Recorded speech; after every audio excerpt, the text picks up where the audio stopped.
What it do, what it do, how y'all feeling? Welcome, this is Ash Neil's Radio. I am your host, Ash Neil. That is I. So, we talking to y'all. Yes. Now, I know y'all heard Donald Trump shot at a rally in Pennsylvania. And now, before I continue, I do want to give my, disclaimer. I'm not a Trump supporter, nor a Biden supporter. Neither one of them. Don't give a shit. But there's two questions being asked about this whole situation, too. And to be honest with you, I do want to reserve my opinion until more facts come out, right? Just because there are some people that are hurt in this whole situation, you know. Some rally goers were shot. One lost their life. And I just want to be that person to hold off for a second. But I do want to bring it to light. And I understand there's going to be a lot of questions about it. But those two questions are, did Donald Trump set this up himself? Or is there some crazy ass Democrat out there that don't want him to run? So, my take, I don't know. I don't even want to find out right now, right? Because too much shit in the air. But one thing isn't being said.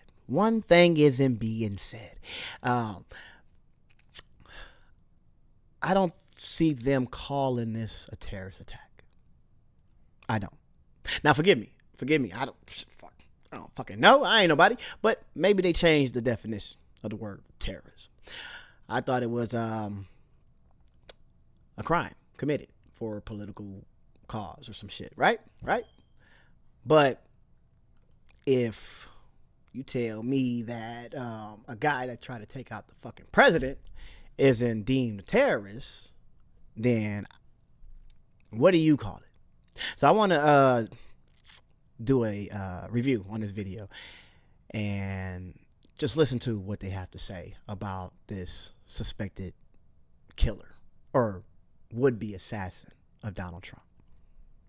Well, we have learned investigators found explosive or incendiary materials in the gunman's vehicle. Anna Schechter is here with me now in Studio 57. She is a senior coordinating producer for our CBS News Crime and Public Safety Unit.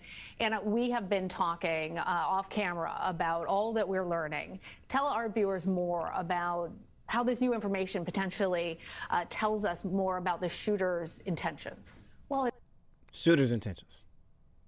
What do you mean? Shit like that. It's shit like that. Like, what do you mean? I know we live in this fucking American society and all this other shit where we have to say allegedly when things are in fucking plain sight. When we know who did it, we know what they did. But why would you say like you don't know what his motive was? The shooter's intent. They call him the shooter. Why isn't he a terrorist?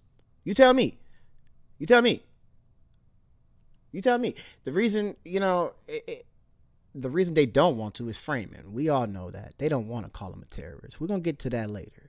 But for you to say his intentions, you don't know what his intentions was. Motherfucker, he tried to kill the president, the ex-president. So obviously, I think we know what his intentions are. Well, it speaks to prior planning. So he had this AR-style rifle. He also had these materials in his car and a device that could potentially detonate the incendiary or explosive materials that was in the vehicle. That is still under investigation. Explosives? Wait, hold on. Wait a minute. Dude had some explosives. Now you know it. Come on now, keep it 100. If that was a black dude, Hispanic dude, Muslim, bruh, he would be a terrorist. They would label him a terrorist. Quick. They wouldn't wait for no fucking more information. Come on now. Explosives?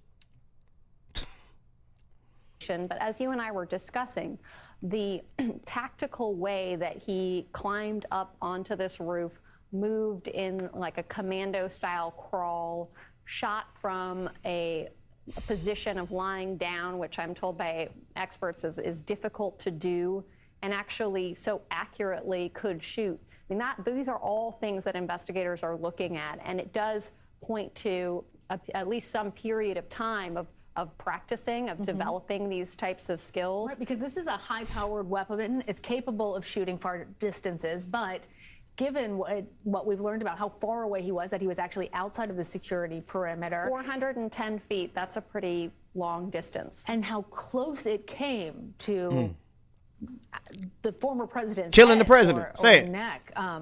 And we understand he has no military training. That's right.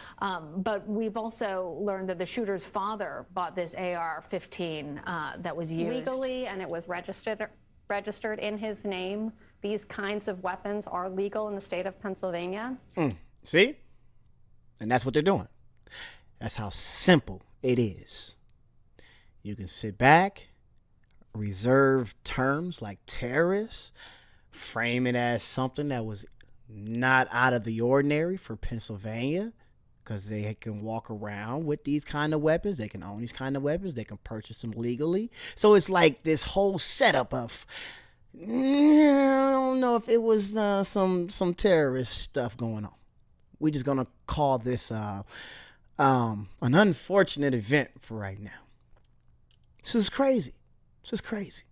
And so this is reminiscent of some other cases, like in the Michigan shooting, where the gun was purchased by a parent of the shooter. So this is not without precedent. And we're looking at the profile. Here is a young man that is typically the profile of someone who carries out political violence, or even just in the broader scope of mass shootings in a public area like this. That does fit the profile generally. More than 50% of the perpetrators of these acts are young men, generally young white men, and he fits that profile.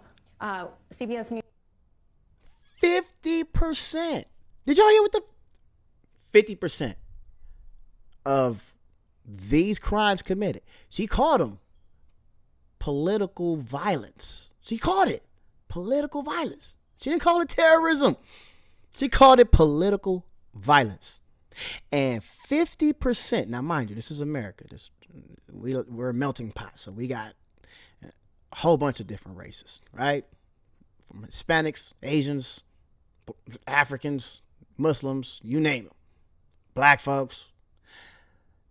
And you mean to tell me, out of all the people here, all the different ethnicities in this country, the political crimes are committed by white men 50% of the time?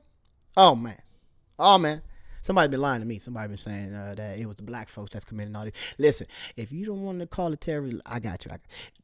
He's a terrorist.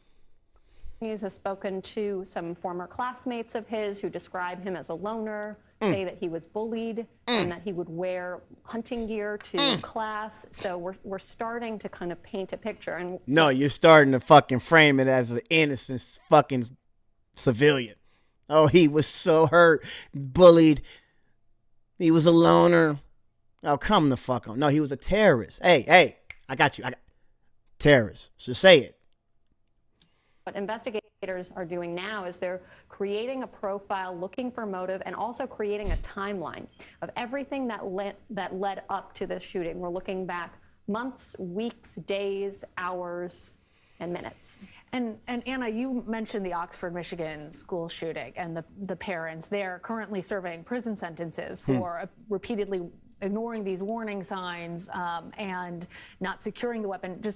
I'm wondering if you can tell us more, because this was a legally purchased weapon in Pennsylvania. What are the legal obligations of parents when they purchase a weapon that's used in a crime like this? Well, it's a case-by-case basis. So right now we are looking for red flags like mental health issues, there it is. threats. Mental health. And right now, we don't have any indication. We can't report that, but the investigation is still at the very early stages. So investigators are mining social media. The shooter did have a Discord account, which is a social media platform. Discord put out a statement saying that he rarely used it, and according to their own internal investigation, did not point to any planning that he did on Discord. But I think in the hours and tomorrow, we're going to learn a lot more about a potential red flag, if there was one that was missed, or multiple red flags. And it seems like in so many ways this matches other profiles of mass shooters that we've seen, but in some ways, not having a big social media presence, it's different. It's crazy. It's crazy. Like, they're just handling this kid with care. I don't understand it. I don't understand it. Because any other time they'd be quick. They'd be quick. Oh, that was a political crime, an act of terror. Simple. Simple. But no, not this kid. Nope, not this one. I don't even think she said his name. So Thomas Matthew is the guy that shot Donald Trump. Now look at this. Look at this. Thomas Matthew Crooks. Hell of a last name. Hell of a last name. But this tripped me out. This is what tripped me out. I'm looking, right? I'm looking at this article as I'm doing my research, and I'm like, wait a minute. Would-be assassin who shot former President Trump. Would be. That's what they said. You know, if he would have killed him, then he would be an assassin, right? But since he, I don't know, had a bad shot and missed and grazed him, he's a would-be assassin, right? But he's not a terrorist. He's not a terrorist. Why not? Shit, nigga, I'll call him a terrorist. Why y'all not calling him a terrorist? Now look at this. Look at this. Right up under there. Right up under there. Oh, Lord. Look at this. Is called framing right here. This is framing. They want to frame this guy as something positive. Look at this. Look at this. Like a graduate. This is the guy they want you to see. Right up under this. Thomas Matthew Crooks. Would-be assassin who shot former President Trump. This guy. And it's amazing to me. It's amazing to me.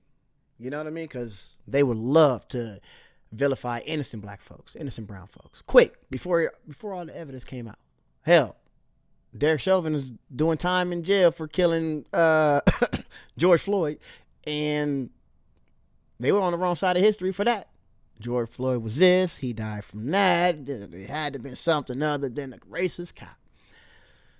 But when it comes to an actual terrorist that shot at the president, this is how they frame it. It's amazing, y'all. It's amazing.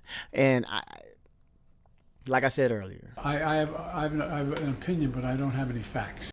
if you enjoyed this video, please like, share, and subscribe. Subscribe to my channel where I bring you content like this, plus more. But if you don't want to miss a moment, they say you got to hit that little notification bell. All right? I love y'all. I'm out of here. Peace. Yeah.